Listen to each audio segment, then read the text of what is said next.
Good evening, everybody. This is Huge Pop Wrestling Podcast. Thank you for coming aboard. Tonight we have a special guest. He can be seen in many promotions such as One Division Pro, SWO, NAW. He is the former BCW heavyweight champion. He comes from the NYC. He is the smooth operator, BD Big Daddy Cruz. How's it going tonight, my guy? I'm feeling good. Thank you for having me on.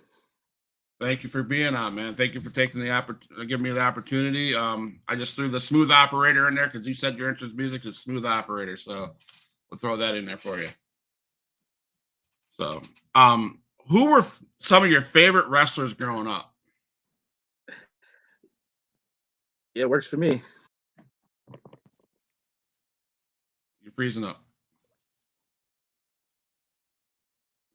You there? Yeah. Is it better? All right. Yeah, that's better. Yeah, I'm here. So who were your favorite wrestlers growing up? Favorite first off was Shawn Michaels. He caught my attention and of the whole high flying aspect of it. But once I got more into wrestling, it was the Yokozunas, the Bam Bam Bigelows, the Vaders that really caught my attention and go from seeing these muscular guys, but seeing these big, husky wrestlers that are just moving in ways that can't really move or I haven't seen done before. That captivated me. Awesome, man. So who had the greatest influence or impact on your wrestling career or your life in general? I mean, my life in general was my father. We didn't really talk much, but when we did, it was mostly about wrestling. So that kind of made me get more attached to wrestling. Once I got into the actual wrestling, it was actually meeting Shawn Michaels and Kurt Angle that they looked at me and they pretty much gave me the nudge, like, "Hey, man, if you want to do it, go for it. Like, there should be nothing stopping you." Awesome, man. So when did you decide, hey, I want to be a pro wrestler? I always wanted to do it as a kid, but when I was in college, me and my college buddy decided to just throw a match on just because we didn't know what we were doing. We just beating the crap out of each other. There you go. And then after it was over, a lot of people came up to both of us and goes, "I think you guys should try it." So, I just said, "Yeah, why not?" And I went back home and I was on the bus and a student from my future wrestling school actually saw me with a wrestling shirt on. It was a Nexus shirt. And he goes, "Hey man, do you look like you could be a wrestler. Do you want to try it?" I go, "This has to be fate." Yeah, I go, "Why not?" He goes, "Here." He gave me the address for the school. I went there the following week and the rest was history. All right, man. So that leads to the next question. What wrestling school did you go to train at, and how hard was it to become a professional wrestler? I went to the House of Glory training school in Queens, New York. Okay. The Amazing Red was a trainer, so that made it even more sweeter. Yeah. It was hard because I thought I was one of those guys that, oh, I could pick this up no problem. And the first day of taking bumps and I hit my head so many times. And I had a real crash course, like, all right, this is not as easy as I thought it would be. But I stuck with it. And the more I was in there, the more I did get accustomed to it. And I'd never stopped ever since. Man, I was gonna save this question till later on, but you said you took some hits and banged your head a couple times, and so it brings to light the question that you hear all as a wrestling podcast person and some talking to wrestlers and talking to fans. What do you say to these fans or these people that say what you guys do is fake? I mean, I invite them to try it because with all the training that we do, we make it look smooth, we make it look easy, and it's easy to criticize from the opposite side of the guardrail. But once you get in it, I mean, it's a whole different animal, and you see firsthand how this isn't easy, this isn't for everybody, and it really takes skill and art to put on the performances that we're doing in there. So criticize all you want, but if you want to try and you think you're better, come on down, give it a try. All right, there you go. So, is there a certain set of skill sets that you need to become a professional wrestler? Body control. Um, Okay. it's not easy taking a bump. It's not easy having your feet go in a certain way. If you don't have full control of your body and you're not comfortable throwing yourself, it's not going to be easy. You're going to have a really tough time. I've seen a lot of guys that had passion for it, but once they didn't get the proper steps in, it was 10 times harder for them and they wind up leaving. So you Yeah. really have to be comfortable with yourself and uh, be loose in there. Have fun. Have fun. That's probably the key, right? So, Mhm. is there any close friends that you have in the industry that you bounce ideas off of, or that you get support from? Two guys. We have an independent guy named Smiley, who I believe is one of the most innovative wrestlers I've ever seen. Where everybody goes to him for ideas, and he's constantly put up different ways to do different moves, and I just find him captivating. And I have a close friend with Mark Quinn from Private Party, who he'll see my matches and he'll break it down, and he'll make me see matches in a way I've never would want to see it. And he's teaching me at the same time instead of breaking it down or critiquing me heavy. He's helping me see it from a different point of view. That's awesome, man. What type of matches are your favorite matches? I like the Japanese hard style, strong style. Just Yeah. go in there and be rough and tough. But I also appreciate the technical aspect of rolling on the ground and just putting these different submissions and all the techniques that go into it. That you're not just going in there doing whatever comes to mind. You're in there, and these technicians are really thinking and putting your body in maneuvers and twists and turns that you never think about. But when you see it, it's go, wow, that was Yeah. amazing.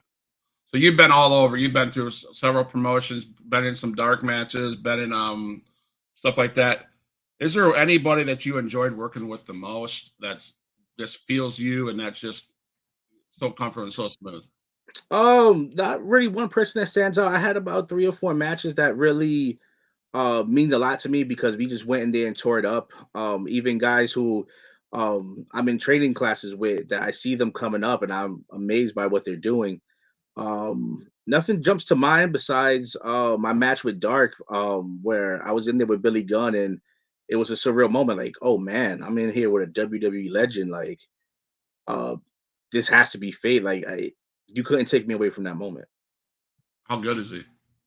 Oh, he's great. He's so great, and talking with him before and after is just the person you see on TV is not the person that's in front of you. He's just a whole different type of guy, and very great to talk to.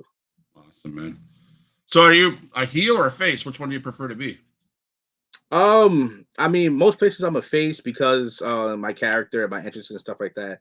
But there are a few promotions where I'm allowed to heal it up or tween in the middle, and it's fun being a heel because once I can feel the fans more, and if I feel them going against me, I could play on that emotion, Right. and I start being sarcastic in the ring to where I want them to hate me more. As a Okay. face, it's I have to keep them on my side, so it makes it a little bit rougher, but Right. I have fun as a heel. Awesome, man. So you're a heel right now, then. No, I'm a face most places. Yeah. So have you ever, I mean, rubbed elbows? I know you say Billy Gunn and all that. Anybody else in the AEW, WWE, and how does that affect? How has that affected your ability in the ring? Learning from those guys. Like I mentioned earlier with Mark Quinn, he makes you think a different way, and sees it from a different point of view.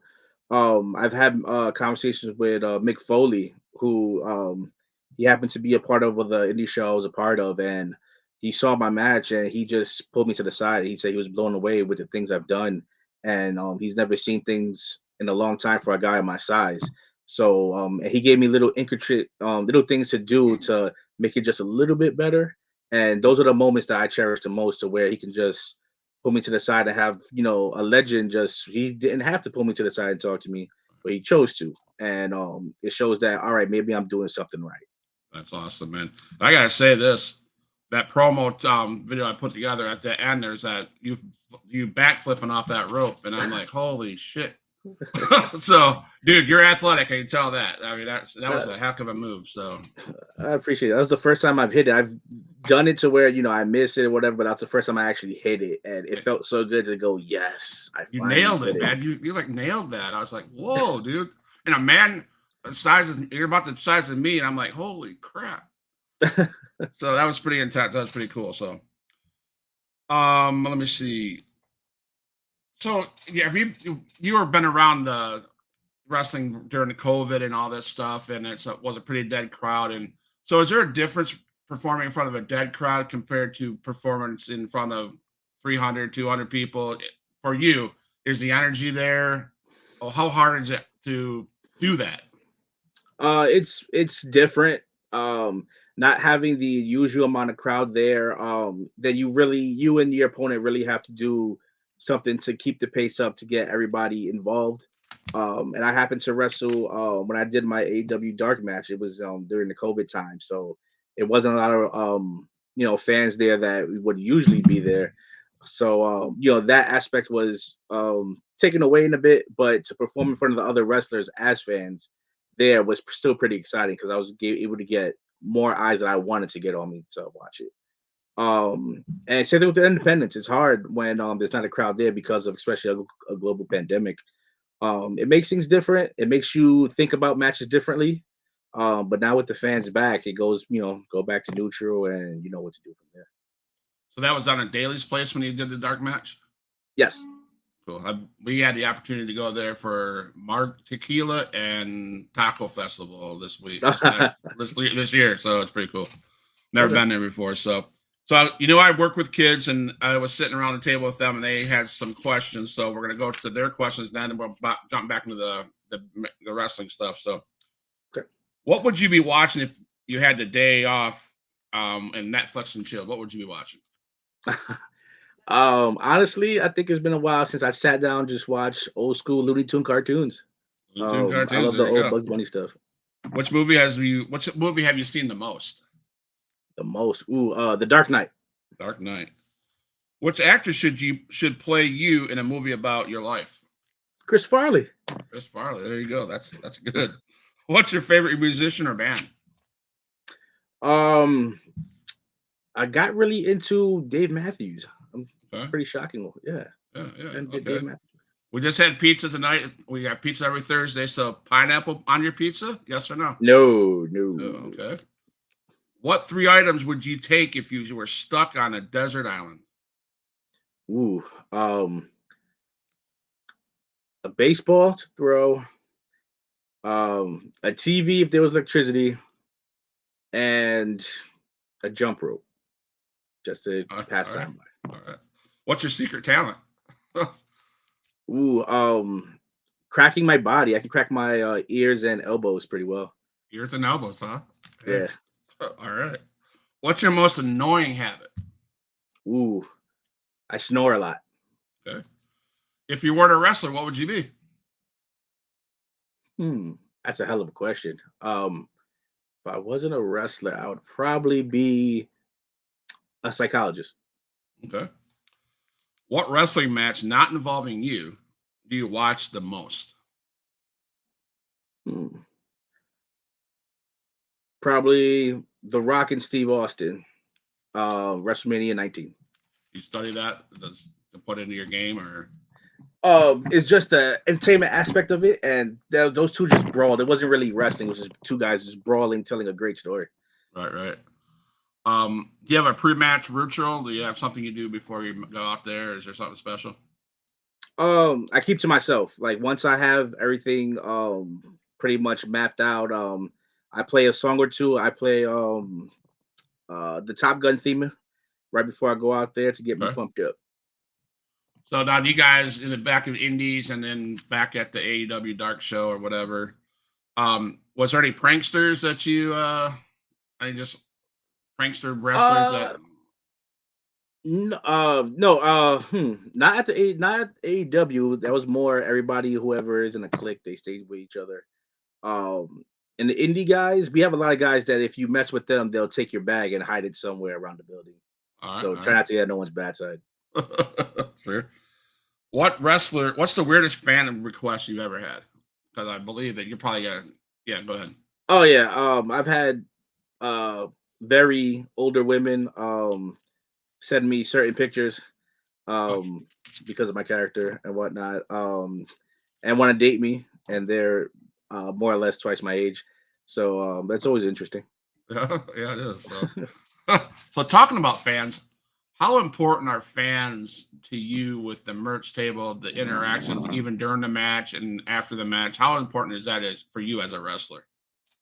It's very important because they let me know if I did a good job or not. If I'm at a show and I didn't do a particularly a good job, not maybe not a lot of people will come up to me and talk to me. Um, on the shows that I do a good job, I have everybody wanting a picture or giving me a hug, or telling me that I'm their favorite wrestler or it was awesome to see me. So fan interaction is very much important. Is there a dream opponent you would like to see do like to wrestle against one? It was Kurt Angle before he retired, but currently it would probably be Kenny Omega. Kenny Omega. Yeah. Did you watch last night Blood and Guts? Yes. Oh That God, was the sick. way they I've seen them be brutal, but they took brutality to a new level. My That God. was ridiculous. I was like, what? I was like, no way. This Wait, how do so they think of this stuff? yeah, AEW, WWE. AW. AEW. Okay. You, so how's your family and friends support you during your decision to be a wrestler and as you pursue your career? From the family aspect, my little brother was very much behind me because we grew up very close. I have five other siblings, but me and him are the closest. So he always knew I can do it. My mother was dead set against it. You know, she doesn't want her baby boy to get hurt and whatnot, and still doesn't today. My sisters and my older brothers and sisters, they go, all right, yeah, go ahead, do it. Friends, my friends are for the most part supportive. Like when they see me put up videos of what I'm doing, and a lot of them congratulate me or say, I know the ones who were always behind me from the beginning to the ones that pretend to be. Um, but yeah, I've gotten nothing but positivity. Mom, I'm coming to watch your matches at all. Some of them came out their way. Like we don't all live close by, but some of them did make trips to come see me. So we talked about your training and that where you trained at. So can you recall the first training session and just tell us about that? Yeah, I thought I was a know-it-all, and I jumped into the ring, and the trainers weren't there yet, so a lot of the veteran guys were there, and I go, "Oh, I can moonsault." They said, "All right, give it a try." And I got to the top rope and I slipped right off. So when I hit the mat, they looked at me. They go, "Are you learning now?" I go, "Yes." And they go, "All right, get outside, and we're going to start from the beginning." And we just did lockups for the rest of the time. And they pretty much told me, "Stay off the top rope until we tell you it's time." And from then on, after that first mistake, I shut up and I did whatever I was told. Awesome, man. So you had the opportunity to wrestle AEW and you had the opportunity to you wrestle throughout the indies. So the first question I have is you get called up, you get a job, you say, okay, we gotta be here this date, we're gonna wrestle this person. What was your feelings the first time you walked through that curtain? Nervousness. And still today, when I go out there, I aim to have the best match of the night. That never fails. I never want to coast through a match. I never want to take it easy. I give it all. So, especially when if I'm in a new promotion, I'm just nervous that everything works out well, which is why whoever works for me, they realize that I'm very serious when we're going over the match and we're talking about everything.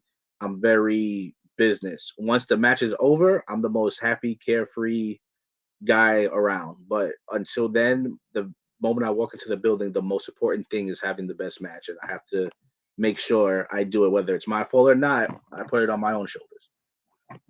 So I'm gonna go ask the same question. I believe I would know the answer, but maybe not, maybe not.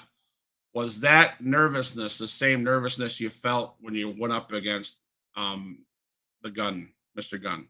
Or was it were you Uh, yes and no. It wasn't my regular nervousness. It was all right, I'm in the top one of the top promotions right now.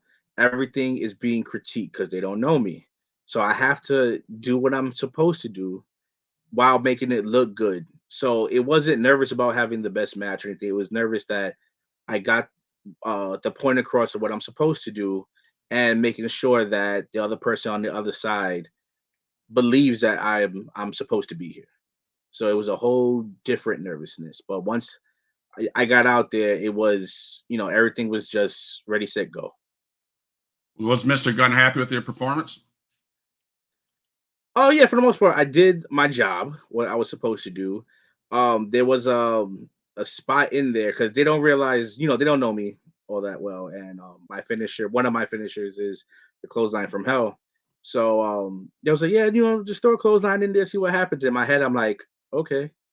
But when I went for it, oh god, I took Austin's gun head off, and I didn't mean it. It just came out because I do it so naturally. So I found out that Billy was shocked when I did it because, of course, it's his, his son and everything like that. Yeah. So it was, is he okay? Is everything all right? And everything was fine. But he gave me some pointers after, but it was more I got him on the shock value. Yeah. And that was, it was pretty good. As long as it wasn't negative, I was fine with it. How's Tony Khan? Great guy. Yeah. Didn't know me from a hole in the wall, but he made it his business to come, shake my hand, said thank you for coming here, and he makes you feel welcome. I had to ask that question because he gets late here all over TikTok. Nobody likes him. Nobody likes AEW, and I'm like, Yeah, and I mean, he gets the shit. He gets ragged on all the time, and I'm like, you know, what's he gonna do? He puts on a great show. I mean, last night was a banger of a show, but mhm. let me Yeah, I see. believe he gets the wrong side of the deal sometimes. Maybe some of his eccentricities may come off differently that people aren't accustomed to, but you know, people are ready to, crap over him when he's doing nothing wrong. He's harmless. Like, let Right, him put on the show he wants to put right. I mean, he got a lot of heat with the CM Punk scrum and the on. backstage Ah, stuff that happened. So, yeah. is the backstage stuff that serious, or in your opinion, should wrestlers start listening to the guys that are in back, like the Jake the Snakes, like the Stings, like the all those old guys, the veterans that they're got to be pretty knowledgeable what they do, and obviously they made a career out of it. So Mhm. are they necessary? Should people listen like you listen to those guys? No, me personally, I would listen. I think it's a clash of the guys that are there and the environment that they're creating, and then you have the older guys that saw the business in a certain way and they're trying to apply it to the new school of how things are. Me personally, I would listen to Jake Roberts, Billy Gunn, all the old school guys that's back there. If they can give me knowledge that I don't think about, because like when I watch the dark side of the ring and I see some of these things, I go, wow, I never thought of it like that. Or I didn't know how crazy it was back then.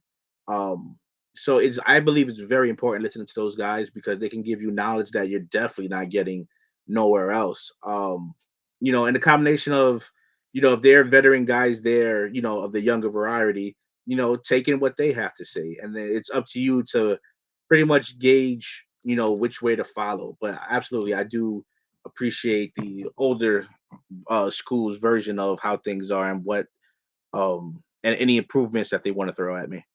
Okay. So you're the former Bay State heavyweight champion. Is that correct? No, the current Bay State Current, championship the wrestler. current. Yeah. Sorry, the current.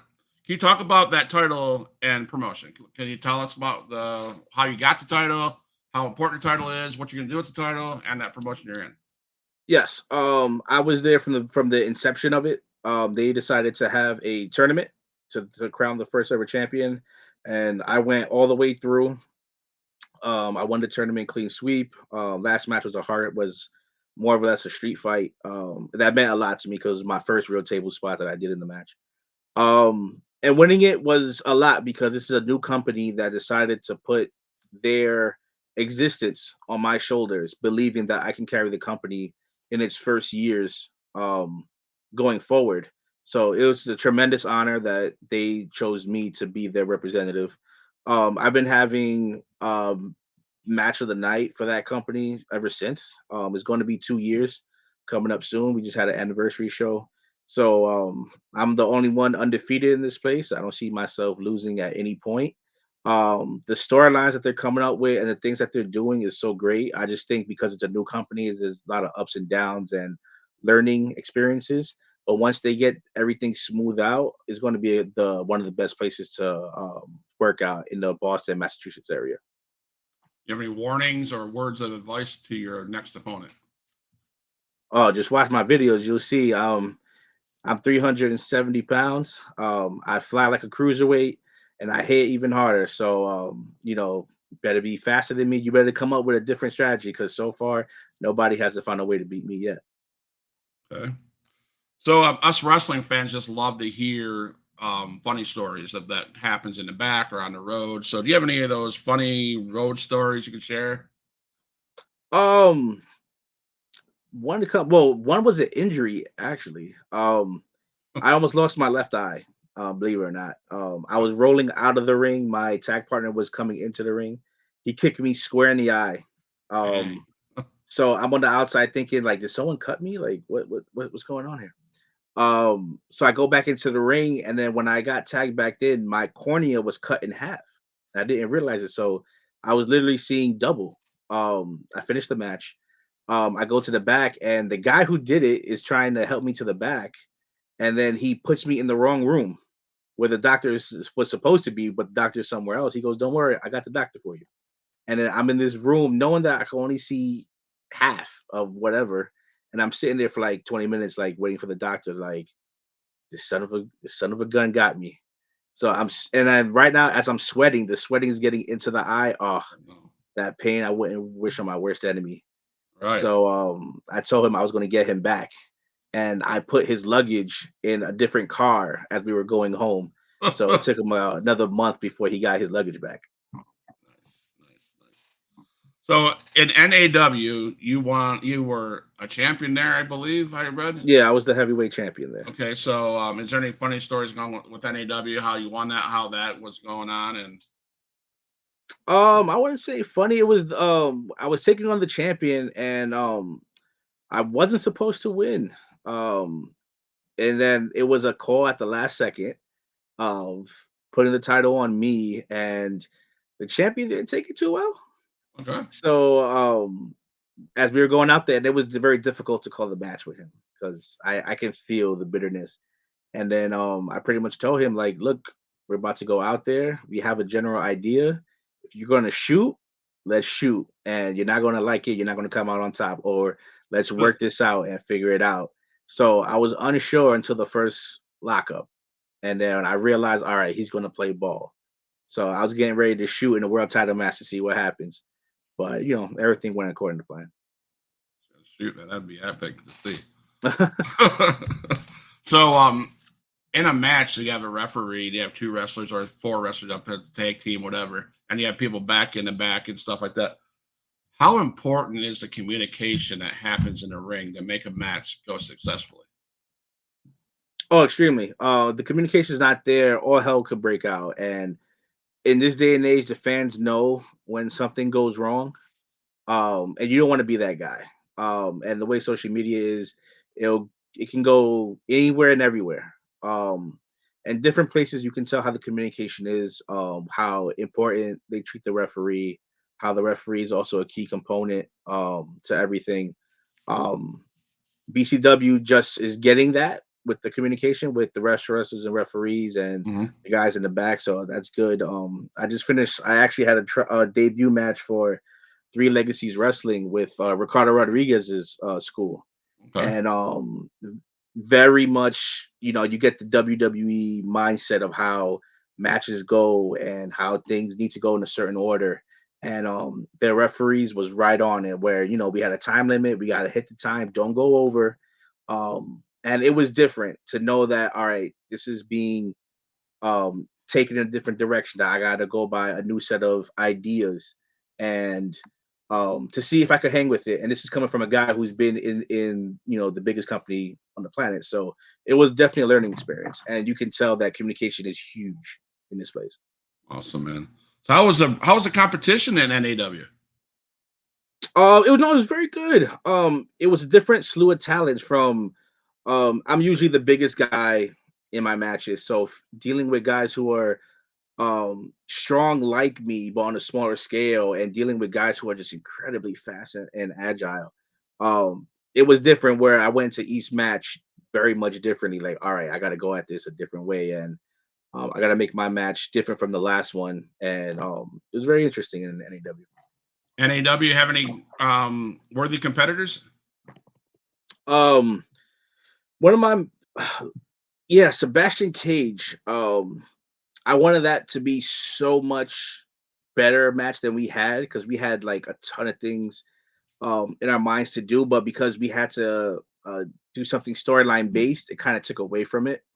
So that would be one of my dream opponents to one of my dream matches to have again because he's a very good friend and I know how good he is. So I like to run that back with him one day.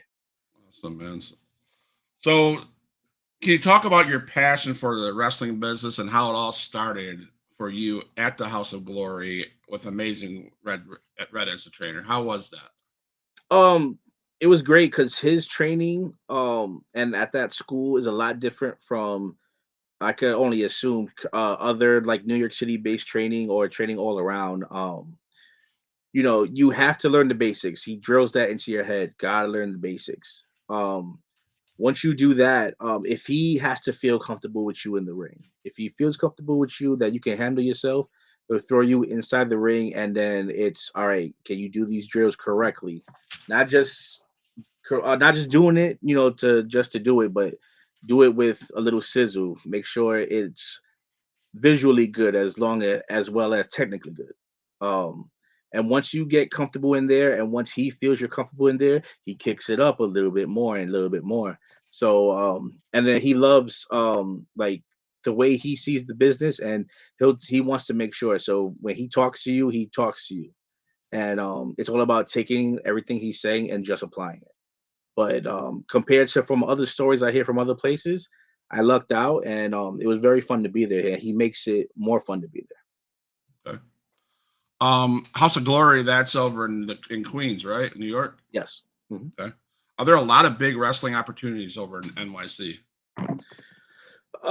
There's a lot of promotions, but and opportunities you really have to try to make it on your own. If any promotion gives you just a little bit of a hint, a little bit of a chance, you have to make it the best you can because a lot of these companies, everyone knows a lot of people in the five boroughs. So you'll see one wrestler if he does good here, he's going to get booked over there.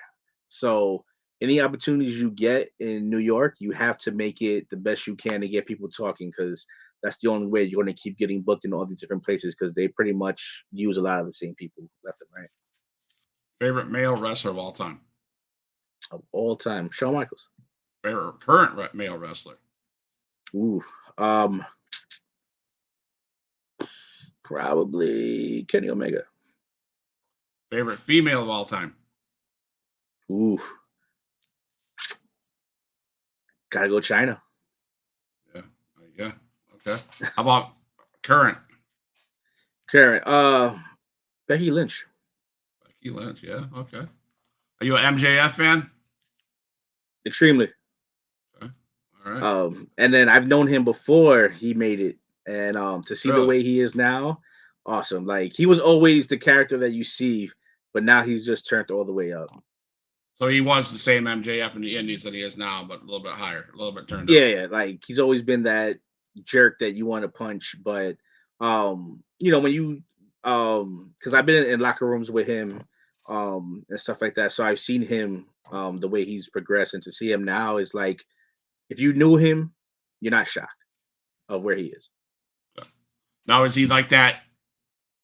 Not wrestling? Does he live that life all the time like that?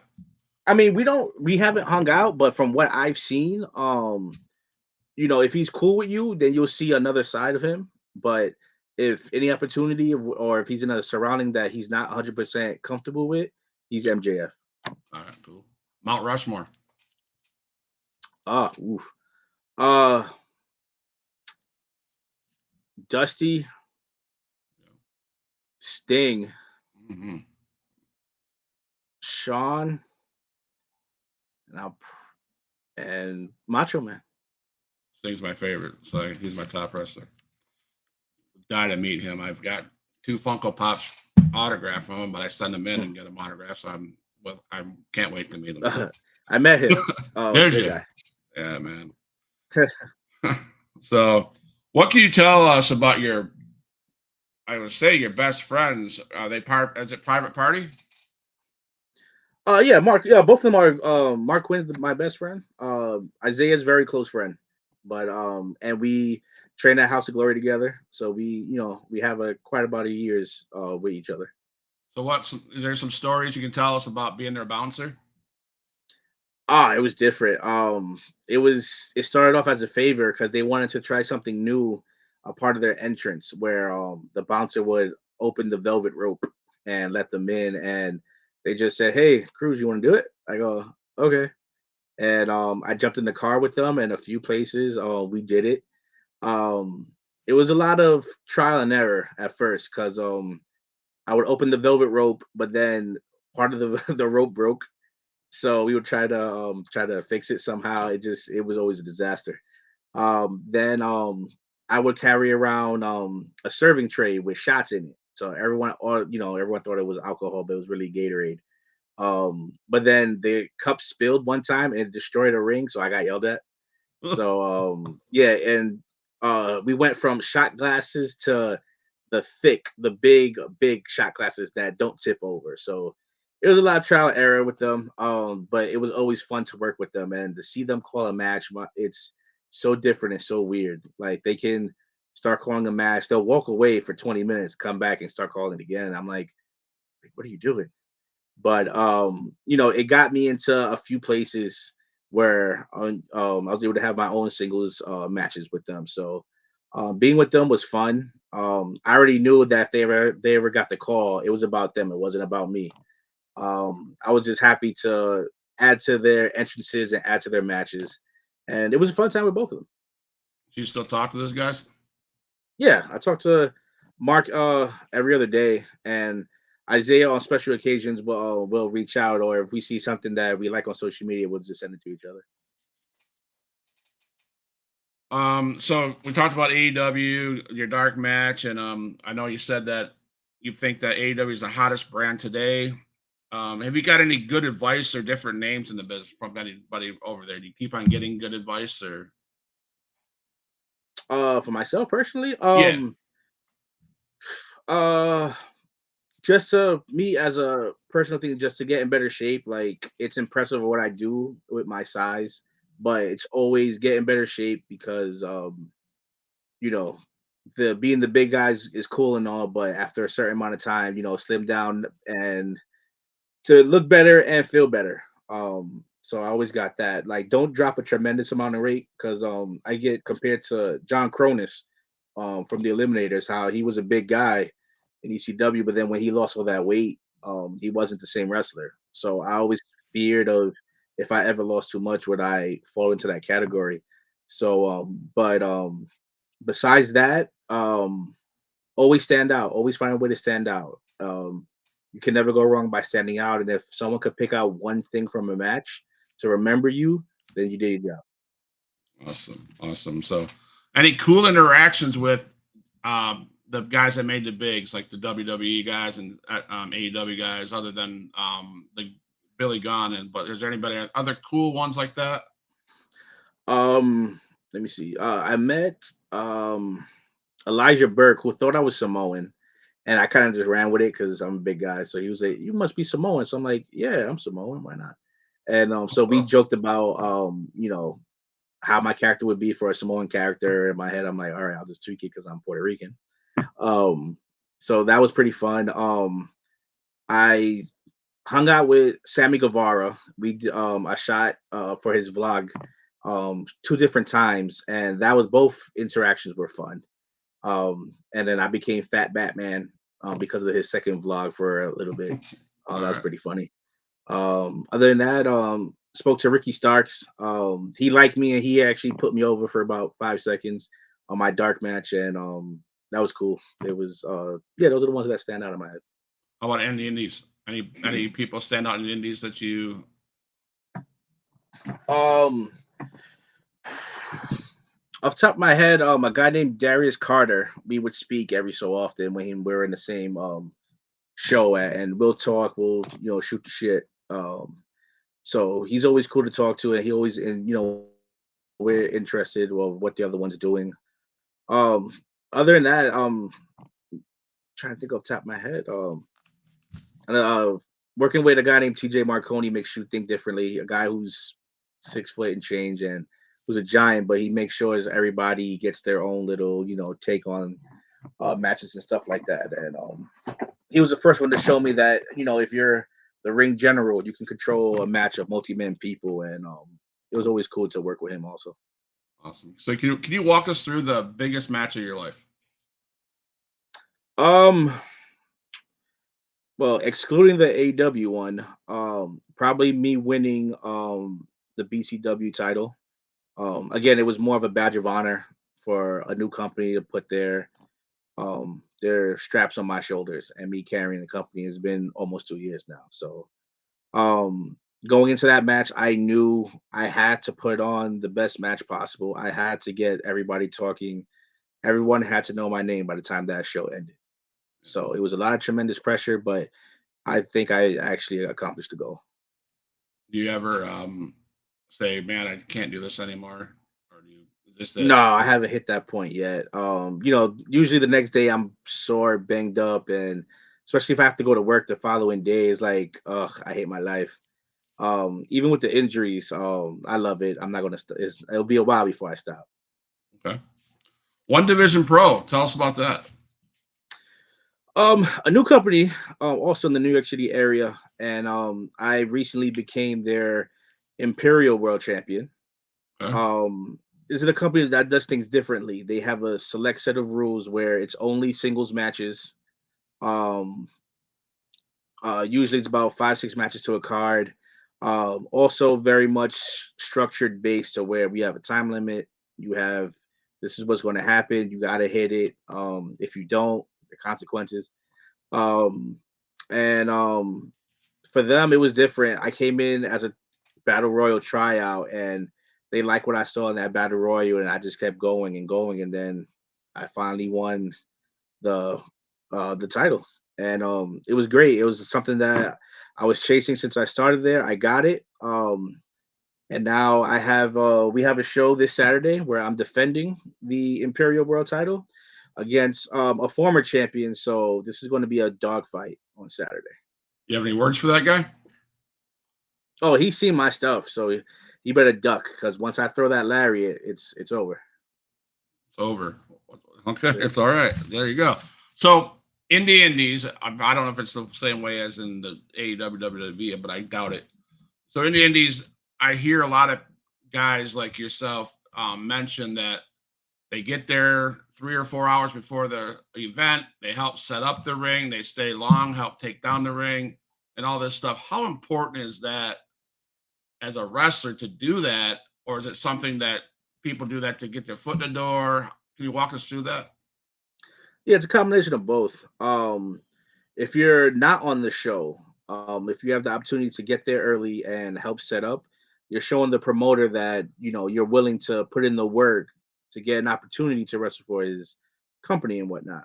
So you definitely do it on that purpose. For a guy who's on the show that does it, it just shows the respect you have for the wrestling business that and you respect the company you're in. If you can help set up or help take down or you're not just showing up as a superstar to do your match and just go home. If you're part of the process to help put together or take down, you're showing not only the other wrestlers that hey, he's on the show, but he's still helping out. It just shows how much respect you have for the wrestling business. Is there a lot of guys on the Indies that say screw you, gonna go? Uh yeah, I'm not gonna lie to you. Yeah, there's some of them that just show up on time to do their match and then they don't even stay late, they just go, which it's everyone's different prerogative.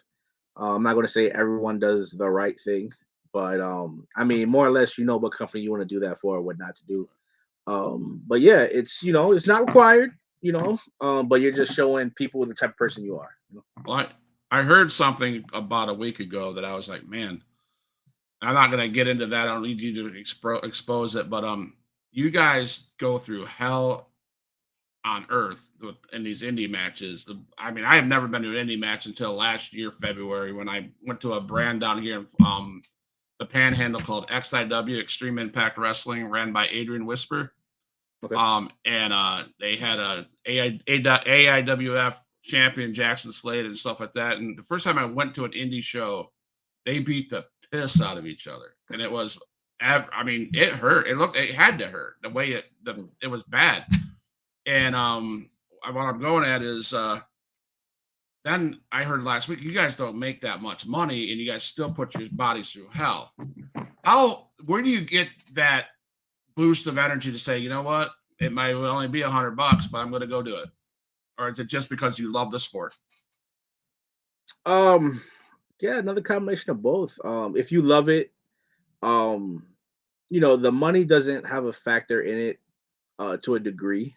Um, you're always trying to find a platform to perform your craft. If the payoff doesn't, equal the, what you desire, but as long as you get something, there's been times where I was paid with $10 and a scratch off, but it was just an opportunity to work there, and I lost that scratch off, so it's terrible. You lost it. You don't know if he won. Yeah, I don't know. But it's probably that guy's luggage. Yeah, exactly, right. It's about the experience, man. I do it for the experience. If I can go to a company to show what I can do, if I can get some eyes, if I can get at least a few people in there to, you know what, that was a good match. I'm gonna follow him on social media. It'll be worth it. To certain guys, money is a factor. If you don't pay, a certain amount, they're not going to agree to go, or they won't, or they'll find somebody else. You also have to have a plan. I'm fortunate enough to have a full-time job, so to me, money isn't a huge factor. So it's I kind of luck out in that. Not most guys don't have the opportunity.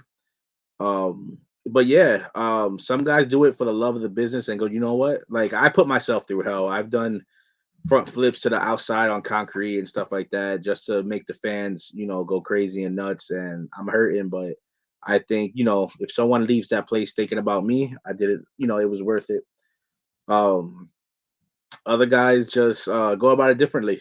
But for the most part, yeah, if a lot of guys just want a chance to do what they do, and if it gets them a video later on, then that'd be awesome. But yeah, you really have to love it to get paid, low or high or whatever the case may be. So, what can you tell us about your return to SWO, on May 5th? You were there on May 5th. What was that return Yeah. like? Oh, that was different. I wasn't there for quite a while, and when I got the call to go back, um, I felt great because the SWO crowd is a very homegrown crowd. Everyone knows everybody. The same people go every month, and I got quite a few messages from the fan base saying, "Hey, we miss you. When are you coming back?" I go, "Hey, when they want me back, I'll be back." And when I finally got through the curtain, it was just a great feeling because everything felt right at the moment. And we had a killer match that night. So, and it's under new management. So I'm just hoping that, new management likes me, so they'll bring me back again. But Right. that was fun going back to SWO. Any huge goals for before you're done? Yes, I want to wrestle in Japan and Mexico. Done in I Mexico. think it's very important, especially to Japan. The Japanese fans treat wrestling like we treat football. That is the greatest thing on earth. Very sacred, and they respect it so much. And I'm a fan of strong style. I'll beat the hell out of you. So if I could get the opportunity to wrestle just once in Japan, or the Corrigan Hall or anywhere else, then that'd be my bucket list. I could die a happy man. And Mexico, just because I respect the Mexican wrestling. Especially Conan and Rey Mysterio and all that stuff. I could be in the same ring that they walked through in the beginning. I think that'll be a personal feather in my cap. So if I can hit those two places, I'll be fine. I had an interview with Mark Jindrak last, Oh, I think, Tuesday, and he nice. wrestled in Mexico, and he said that and no disrespect to AEW, WWE, he said that Mexico was far better to wrestle for because of the passion that they have for the wrestling business over there. He said he loved it. Mhm. So, yeah. Oh, awesome.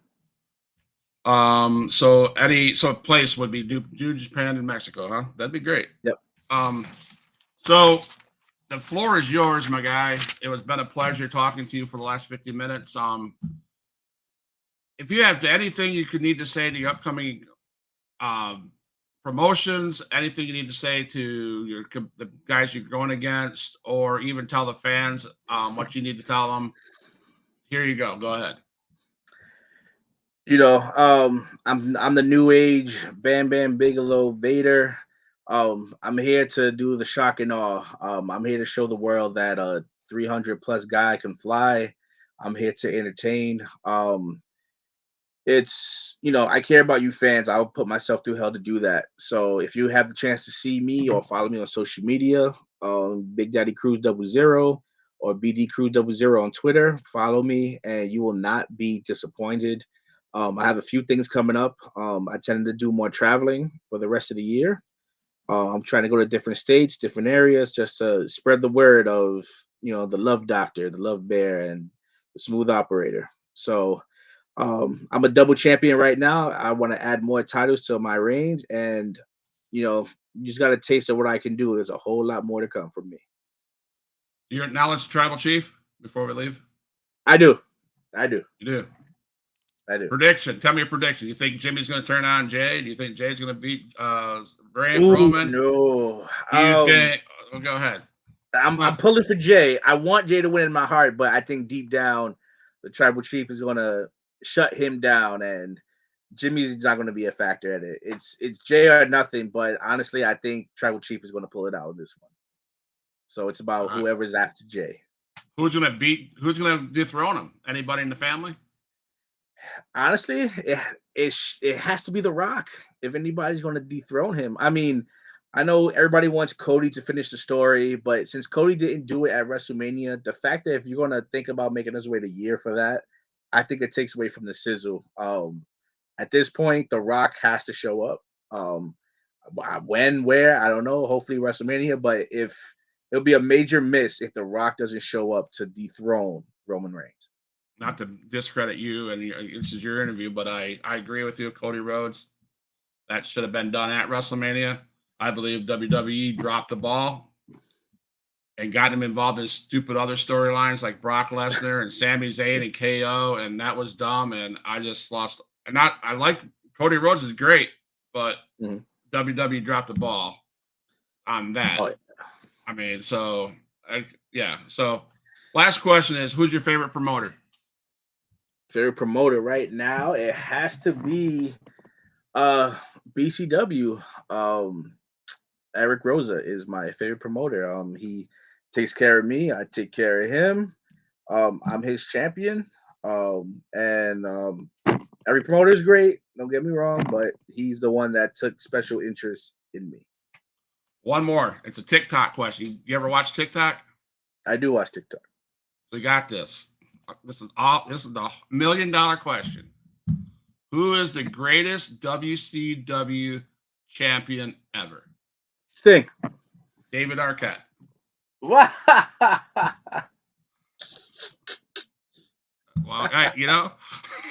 that's what I thought, right? Jesus Christ. So hold on. Don't go anywhere. I'm going to play the exit song. Thank you for coming on board, BD. I love the interview. I hope to see you in action on the web, wherever. Guys that's watching, that's going to watch, check BD Cruz out. He's the big daddy. He got things going on. He's a smooth operator, as his song said. So, guys, hang tight. Thank you for everything, and we'll have a good night.